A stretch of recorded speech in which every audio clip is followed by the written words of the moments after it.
Salut, je suis, comme vous pouvez le constater, relégué dans la chambre parce que Mélissa fait des photos avec un photographe professionnel pour son activité tracteur. Donc, on m'a gentiment indiqué la direction de la chambre où je suis, là, où je suis d'ailleurs très souvent depuis mon retour de l'hôpital de Rennes. Pour vous donner des petites nouvelles, ça va très bien. Pour vous dire mieux, je ne peux pas me plaindre pour me plaindre, ça va très bien. Alors aujourd'hui, l'actualité de Pierrot, il y a deux thèmes. Premier thème, c'est évidemment l'élimination de l'Italie hier au tir au but en Bosnie, dans un match où, une fois de plus, je dirais, la Squadra a touché le fond. À partir du moment où Bastoni a été expulsé, alors évidemment, la presse italienne tape sur Clément Turpin, mais enfin, c'est surtout sur l'UEFA et la FIFA qui auraient tapé sur Clément Turpin s'il n'avait pas fait mis de carton rouge sur ce tacle absolument insensé. Donc voilà, en infériorité numérique je dirais, à une dizaine de minutes de la fin de la première période, c'est sûr que les Bosniens allaient mettre beaucoup plus de pression. Alors ils n'ont pas fait preuve d'une imagination folle, hein, les Bosniens. Ils ont envoyé des centres et des centres et des centres, et finalement ils ont marqué leur seul but sur un centre où je ne jurerais pas que tout ce que fait Dzeko sur ce centre est absolument régulier. En revanche, il y avait un penalty évident pas accordé à la Bosnie en fin de match. De toute façon, avec l'expulsion de Bastoni, l'Italie avait abandonné toute idée de jouer au football. Il y a eu évidemment ce contre solitaire de 70 mètres qui ne s'est pas terminé. Et puis au tir au but, je dirais que la compétence italienne a encore éclaté aux yeux de tous. C'est quand même la troisième Coupe du Monde que l'Italie ne va pas faire. Je ne sais pas si on se rend compte de la puissance de cette information. Surtout que c'est quand même une Coupe du Monde à 48 nations cette fois-ci. Donc c'est-à-dire qu'il faut vraiment quasiment le faire exprès pour être éliminé. Donc trois Coupes du Monde ratées, et les deux précédentes, il faut se souvenir que l'Italie n'était pas sortie des poules.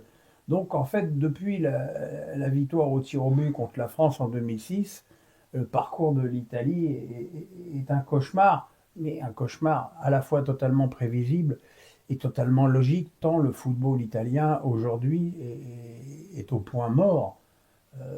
La plupart des stades sont vieux, usés, délabrés, voire en ruine. Chacun choisira sa catégorie. Il n'y a plus de bons joueurs, il y a très peu de grands joueurs. Quand même, dire que pour attirer Modric, il a 40 ans.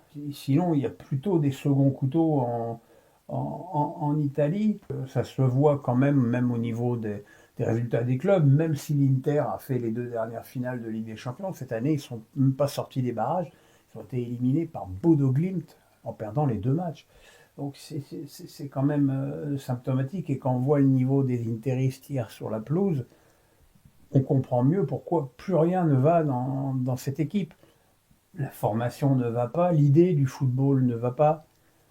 À force de se branler sur le football italien est tactique, le football italien est rigoureux, le football italien est défensif, ben ce football, il est immobile. Effectivement, comme une équipe qui fait que défendre, ben ça donne un football immobile. Et aujourd'hui, immobile, comme l'avant-centre du Paris FC, selon Pierrot. Et je ne vois pas d'issue parce que là, je vois les réactions de la presse italienne. Alors, ça geint, ça taille, mais personne ne propose rien pour sortir le football italien du pétrin dans lequel il s'est foutu. Il faudrait quand même, à un moment donné, que il y ait quelque chose qui se passe au niveau de la formation, parce qu'on ne peut pas me faire croire que du jour au lendemain, il n'y a plus de bons joueurs de foot en Italie, c'est impossible. Donc il faut reprendre tout à la base, il faut accepter peut-être de manger du pain noir pendant un moment, peut-être plus donner la chance aux joueurs italiens dans le calcio. Et en tout cas, aujourd'hui, c'est un football qui est à la fois moribond et aux abois. Et c'est pas forcément une super nouvelle pour le football européen en plus.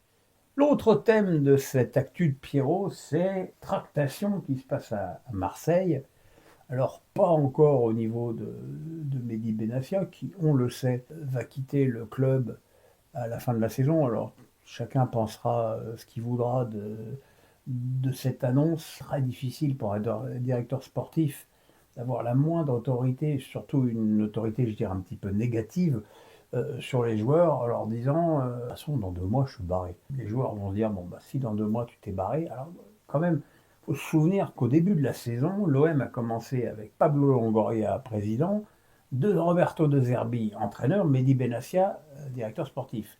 Là, il y a les 2 premiers sont partis et le troisième est en train de faire ses valoches. C'est évidemment catastrophique pour la stabilité du club. Je parle même plus d'image, là. L'image, on s'en fout un peu.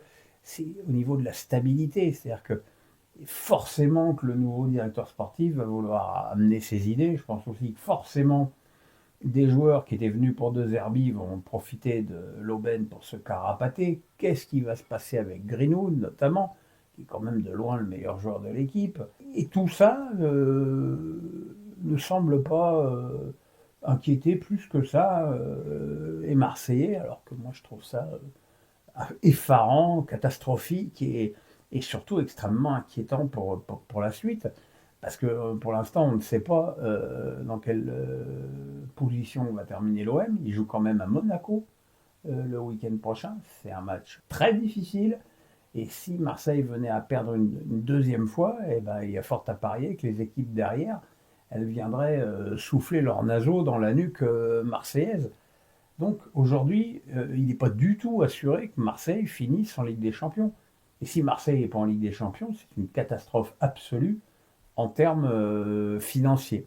Donc il n'y a aucun nom qui circule comme directeur sportif. Si, il y a Mandanda, il y a Payet, c'est-à-dire des mecs qui effectivement sont des légendes du club, mais est-ce que ça suffit d'être une légende du club pour en devenir le directeur sportif? Samir Nasri semble avoir un profil peut-être plus intéressant, mais en a-t-il envie? A-t-il envie de lâcher Canal+, voilà, c'est aussi des questions. Et alors, le seul nom qui émerge comme président du club, c'est celui de Mohamed Bouafsi, info qui a été divulguée par Daniel Riolo dans l'After, info qui a pu d'ailleurs être démentie, comme quoi Daniel rendait service à un copain, ce qui ne me semble pas être du tout dans le mode fonctionnement riolesque.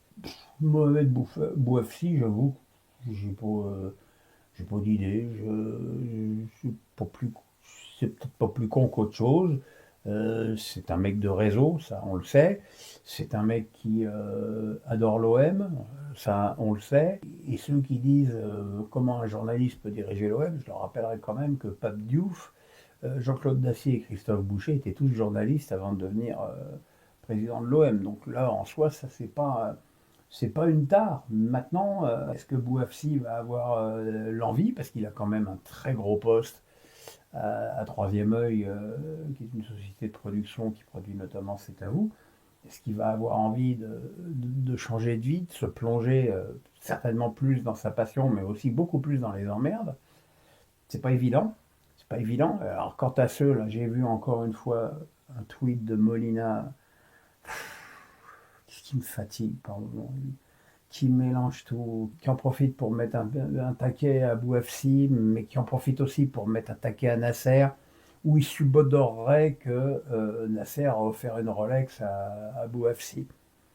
Chose qui me paraît d'abord évidemment pas prouvée, hein, parce qu'on peut les connaître, on peut non plus apporter des preuves de ce qu'on avance. Sachant que Mohamed Bouafsi, entre la partie de sa carrière à RMC et aujourd'hui ses émoluments au Troisième Œil à France Télé, peut largement s'offrir une Rolex. Donc là, le phénomène de la Rolex, c'est vraiment une carotte pour détourner les bourricots de la vraie route. Et encore une fois, pour mettre un coup à Nasser, qui, alors là, pour le coup, on n'a pas grand-chose à foutre qui va être le prochain président de l'OM.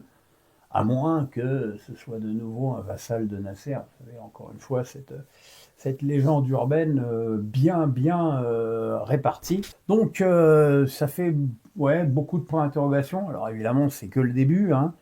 On verra qui va gagner le cocotier, qui va surtout se retrouver dans ce bourbier, parce que je pense qu'un bourbier, c'en sera un.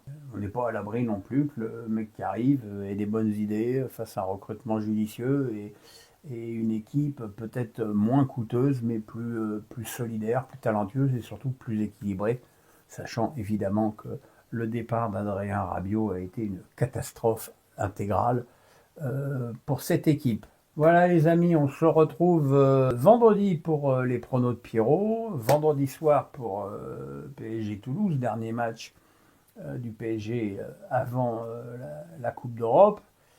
Et puis samedi, les autres matchs du championnat, dimanche la suite. Enfin voilà, on est reparti dans notre délicieux train-train. Passez une bonne journée. Moi, vous voyez, derrière, je vais couper, je vais m'allonger et je vais faire la sieste.